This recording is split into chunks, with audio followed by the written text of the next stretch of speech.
नमस्कार, मैं कमलनाथ झा। शिक्षा की बात हर शनिवार के इस नए अंक में आपका हार्दिक अभिनंदन करता हूं, स्वागत करता हूं।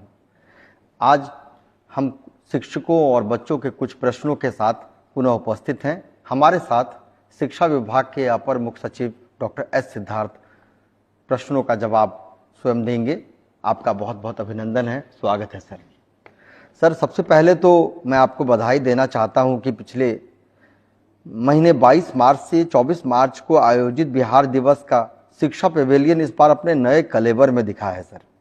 शिक्षा विभाग द्वारा किए जा रहे नवाचारों को बेहतर ढंग से दिखाया गया है। आप इस तरह के आयोजन को किस रूप में देखते हैं सर? देखिए, इस बार जो बिहार दिवस का कार्यक्रम है, हमारी कोशिश रही कि बच्चों को इन्वॉल्व किया जाए और ये बच्चों का उत्सव था। बच्चों ने अपना खुशी मनाया, बच्चों ने बिहार दिवस मनाया, बच्चों ने रंगारंग कार्यक्रम में भाग लिया, बच्चों ने विभिन्न कॉम्पिटिशन्स में भाग लिया, सबको पुरस्कृत भी हुए। तो इस बार हम लोगों ने केवल उपलब्धि दिखाने की बजाय हम लोगों ने कोशिश की है कि ये बच्चों का उत्सव रहे। और आप देखेंगे कि जो शिक्षा पवेलियन था उसमें बच्चों की संख्या ज़्यादा थी और यही कारण था कि बड़ी चहल पहल थी और बच्चे बड़े उत्साहित थे। बिल्कुल सही सर। और हमने देखा था कि बहुत सारे बच्चे सभी स्टॉल्स पर थे और सभी खुश थे कि उनको कुछ न कुछ पुरस्कार मिल रहा है। ये सबसे अच्छी बात लगी सर। सर, कुछ प्रश्नों के साथ सर, सबसे पहले पिछले कुछ महीनों में शिक्षकों के स्थानांतरण एवं पोस्टिंग से संबंधित कई प्रश्न सर प्राप्त हुए हैं। हम सभी को समेकित कर रहे हैं और आपसे अनुरोध है कि सरकार शिक्षकों के स्थानांतरण एवं नए पोस्टिंग के लिए क्या टाइमलाइन निर्धारित कर रही है, इस पर कुछ बताना चाहेंगे? देखिए, हम लोगों ने बहुत सारे टीचर्स का आवेदन पत्र प्राप्त होता रहा और हम लोगों ने सोचा कि सभी टीचर से उनका विकल्प मांगा जाए। तो करीब 1,90,000 शिक्षकों ने अपना ट्रांसफर पोस्टिंग का विकल्प दिया और ये मोटा मोटी आपका, अगर आप 5.5 लाख टीचर्स की बात करें या 5,40,000 की बात करें, तो मोटा मोटी ये 1/3 टीचर्स का आवेदन पत्र है। और इतनी बड़ी संख्या में अगर टीचर्स का ट्रांसफ़र हम लोग एक साथ कर देते हैं तो ये बिल्कुल सिस्टम कैओस में आ जाएगा। तो इसलिए हम लोगों ने फेज वाइज करने का पहले निर्णय लिया। हम लोगों ने पहले 7 कैटेगरीज बनाए कि पहले रुग्ण, विकलांग और जो विडोज़ हैं, इन लोगों का पहले हम लोगों ने टेकअप किया। उसके बाद हम लोगों ने पति पत्नी का केस टेकअप किया और उसके बाद हम लोगों ने सोचा कि जो महिलाएं बहुत दूर पोस्टेड हैं, उसके बाद पुरुष बहुत दूर पोस्टेड।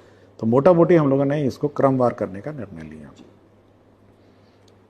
प्रथम चरण में हम लोगों ने जो फर्स्ट 6 कैटेगरीज हैं, जिसमें रुग्णता है, विकलांग है, विडोज़ हैं, पति पत्नी हैं, पति और पत्नी दोनों का, हम लोगों ने 6 कैटेगरीज का कंप्लीट हम लोगों ने ट्रांसफर पोस्टिंग कर दिया। लेकिन उसमें भी कुछ छूट गए। हम देख रहे हैं आजकल मेरे कार्यालय में काफ़ी लोग आ जाते हैं कि हमको कैंसर था और या हम विकलांग थे, हमारा नहीं हुआ। उसमें भी 650 लोग वैसे थे जिनका सर्विस रिकॉर्ड, या हम कहें कि ये भी अंकित नहीं था वो किस प्रकार के टीचर हैं, वो प्राइमरी के टीचर हैं, सेकेंडरी के टीचर हैं, ये अंकित नहीं था। तो जब पोस्टिंग ट्रांसफ़र की बात आई तो ऑब्वियसली वो छूट जाएगा, क्योंकि पता ही नहीं कौन किस प्रकार का टीचर है। तो 650 टीचर अभी भी देखते हैं कि पटना आकर अपना आवेदन पत्र देना। हम लोगों ने अपना स्पष्ट किया। आज मैंने पूरे 650 का मैंने समीक्षा किया। हमने कहा कि देखिए, ऐसा है कि आप पहले अपना सर्विस रिकॉर्ड कंप्लीट कर दीजिए और ऑटोमेटिकली जो छूट गए हैं हम लोग कर देंगे। तो ये 650 भी हम लोग करीब मेरे ख्याल से 2-3 दिन में, कल तो शनिवार, मतलब आज शनिवार है, कल रविवार है, तो ये भी 2-3 दिन में हम लोग कर देंगे। तो हम लोगों ने 6 कैटेगरीज का कंप्लीट कर दिया। हम लोगों ने जिला अलॉट कर दिया और उसके बाद जिला अलॉट करने के बाद हम लोग जो पदाधिकारी सब हैं जिला के, उनको सबको बुलाएंगे। हमारे सामने जो वैकेंसी उनके सामने होगी, किस स्कूल में वैकेंसी हो, उसका मिलान करके वो लोग अपना जो ऑप्शन दिया गया है उसके अनुसार वो अपना टैगिंग कर देंगे। और इस संबंध में हम लोगों ने एक एफिडेविट भी लिया है कि ये पूछा है कि भाई आपने जो घोषणा की है वो सही है या नहीं सही है, ये हम लोगों ने बहुत स्पष्ट किया है। देखिए, गलत घोषणा करेंगे तो हम लोग उनका ट्रांसफर पोस्टिंग रद्द कर देंगे, तो ये भी हम लोगों ने बहुत स्पष्ट कहा है। हम लोग चाहते हैं, हम लोग मोटा मोटी हम लोग प्राइमरी फेस समझते हैं कि टीचर सत्य ही बोलेंगे और मोस्टली सत्य बोलते हैं और मोस्टली कोई रॉन्ग क्लेम नहीं करता है, ये हम लोग का मानना है। लेकिन उसमें भी अगर कोई गलत घोषणा कर देगा तो हम लोग उस पर कार्रवाई कर देंगे। और ये भी देखना होता है कि वास्तव में उस स्कूल में, जिस स्कूल में वो ऑप्शन या जिस पंचायत में ऑप्शन है, उसमें उस सब्जेक्ट की, उस क्लास की वैकेंसी है या नहीं तो ऐसी स्थिति हो जाएगी कि एक ही स्कूल में 4-4 सब्जेक्ट के टीचर हो जाएंगे, और एक ही जगह जहाँ 5 टीचर है वहाँ बटा 12 टीचर हो जाएंगे। तो हम लोग ये सब चेक करते हैं कि कितनी वैकेंसी है, किस सब्जेक्ट की वैकेंसी है।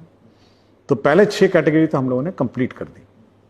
बच गया 7वां कैटेगरी, जो सबसे बड़ा कैटेगरी है, दूरी वाला, जिसमें महिला दूरी है और एक पुरुष दूरी है। उसमें भी हम लोगों ने फेज वाइज काम शुरू किया। तो सबसे पहले हम लोगों ने नियोजित टेकअप करेंगे, जो सक्षमता पास किए हैं और बहुत सालों से अपने अपने जगहों पे है, उसको पहले टेकअप करेंगे। उसके बाद TRE1 TRE2 महिला टेकअप करेंगे, तो ऑटोमेटिकली सब कंप्लीट हो जाएगा। उसके बाद हम लोग लास्ट राउंड में पुरुष टेकअप करेंगे। और ये सारा हम लोग इस कंडीशन पे करते हैं कि उस स्कूल में, जिस स्कूल में जा रहा है वो उस स्कूल में वैकेंसी है या उसके बगल के स्कूल में वैकेंसी है। ये थ्योरी हम लोग वायलेट नहीं करते हैं। दूसरा, एक और थ्योरी हम लोग वायलेट नहीं करते हैं। पता चला एक जिले से सब बाहर निकल गए और एक जिले में सब चले गए, जैसे उदाहरण स्वरूप पटना। अगर हम लोग पूरी छूट दे दें तो मेरे ख्याल से करीब 20% टीचर्स जो हैं पटना का ऑप्शन दे चुके हैं। सब चाहते हैं कि पटना आ जाए। तो हम लोग को वो रोक लगाते हैं कि भाई ऐसा कतई ना हो कि सारे टीचर एक जिला छोड़ जाएं और सब एक टीचर जिला पहुंच जाएं। तो हम लोग इसीलिए फेज वाइज करना पड़ रहा है कि हम लोग चेक एंड बैलेंसेस करके हम लोग चल रहे हैं। तो हम मेरा विचार है कि जल्दी हो जाएगा ऐसा कोई। अब तो हम लोगों ने टेकअप भी कर लिया, नियोजित वाला भी मैंने फाइनलाइज कर ही लिया, और अगला TRE1 TRE2 महिला हो जाएगा, उसका पुरुष हो जाएगा। तो ऐसा कोई लंबा टाइम फ्रेम नहीं है हम लोग का। और यही है कि क्योंकि फेज वाइज करना पड़ रहा है, वैकेंसी चेक करना पड़ रहा है। और आप सोच सकते हैं कि 38 जिले से मतलब निकलते हैं टीचर और 38 जिले जाते हैं, मतलब 38 डिस्ट्रिक्ट से निकलते हैं जिलों से और 38 जिले जाते हैं। इतने सारे क्लासेस हैं, मतलब जूनियर क्लास, प्राइमरी टीचर हैं, सेकेंडरी टीचर हैं, फिर विषयवार टीचर हैं, और फिर वैकेंसीज भी हैं, और टीचर स्टूडेंट रेशो भी है। तो इतना सब जब आप देखते हैं तो सोच सकते हैं कि कितने बड़ी एक्सरसाइज है। लेकिन मैं ये आश्वस्त करूंगा कि हम लोग बहुत ही फेयर काम करते हैं इस मामले में, और किसी टीचर के विरुद्ध हम लोग मतलब नाइंसाफी या डिसएडवांटेज या पक्षपात और भेदभाव नहीं करेंगे।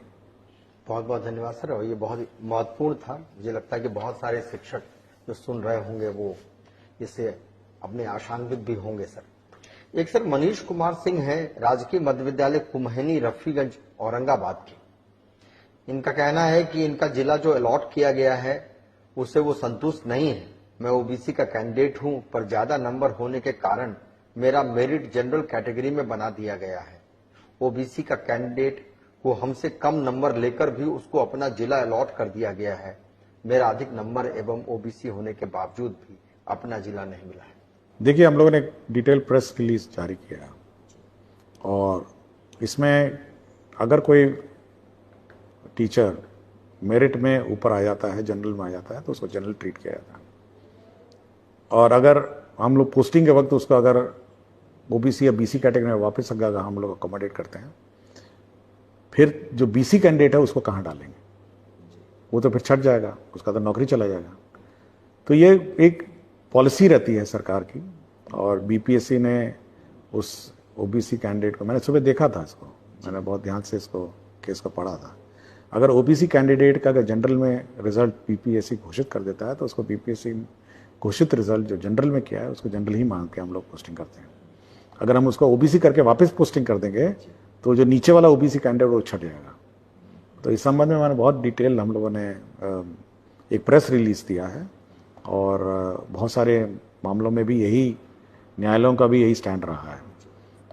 इसलिए मैं ना पहले भी कहा है कि हम बहुत ही साइंटिफिक और बहुत ही जो नियम है, स्थापित नियम है और रूल्स है, उससे हम लोग थोड़ा सा भी भिन्नता नहीं रखते हैं। इसलिए ये जो भी टीचर्स हैं, ये मतलब जिसको भी जो डाउट है, क्योंकि ये डाउट आया था सुबह मेरे पास आया था, तो मैंने बहुत ध्यान से इसको पढ़ा। मैंने इसका बीपीएससी का मार्कशीट निकाला, बीपीएससी का अलॉटमेंट चार्ट निकाला, और हमने पूरा चेक किया कि इस वास्तव में ये भिन्नता क्यों हो गई, कि इसको ओबीसी में पोस्टिंग होना था, ये जनरल में कैसे पोस्टिंग हो गया। तो नियम ही यही है। तो नियम कानून, जो स्थापित नियम कानून है, उसी पर हम लोगों ने किया है। और यदि अन्यथा कोई उनके पास कोई रूल और रेगुलेशन के बारे में जानकारी है तो जानकारी दे सकते हैं, बट मेरी जानकारी में और मेरे विभाग की जानकारी में जो स्थापित नियम था उसी के अनुसार उन्होंने काम किया। एक श्रीमती स्मिता श्री हैं, माध्यमिक शिक्षिका हैं। इनका पूछना है कि पोस्टिंग के लिए कुछ ऐसे शिक्षक जो विकल्प का चयन नहीं कर सके थे, तो क्या उन्हें आश्वासन के अनुरूप गृह जिला मिलेगा या फिर उनका जिला आवंटन किस प्रकार से होगा, जानना। देखिए, जब हम लोग डेटा देखते हैं 1,90,000 का, कुछ लोगों का सर्विस रिकॉर्डिंग इनकम्प्लीट है, कुछ लोगों ने गलत विकल्प दिए हैं, कुछ लोगों ने विकल्प ही नहीं दिए हैं, ये सब बहुत सारे हैं। तो अंततः तो ये कोई एक अंतिम प्रक्रिया नहीं है, ये तो कंटिन्यूअस प्रक्रिया है। जैसे हमने कहा ना कि हम लोगों ने पहले 6 कैटेगरी कंप्लीट किया, 6 कैटेगरी कंप्लीट करने के बाद जो छूट गए हैं फिर मौका दिया, फिर हम लोगों ने चेक किया। तो ये कंटिन्यूअस प्रक्रिया है। तो ये अन्यथा ना लें कि भाई ये अंतिम प्रक्रिया है और हम बस अब उसके बाद नहीं होगा।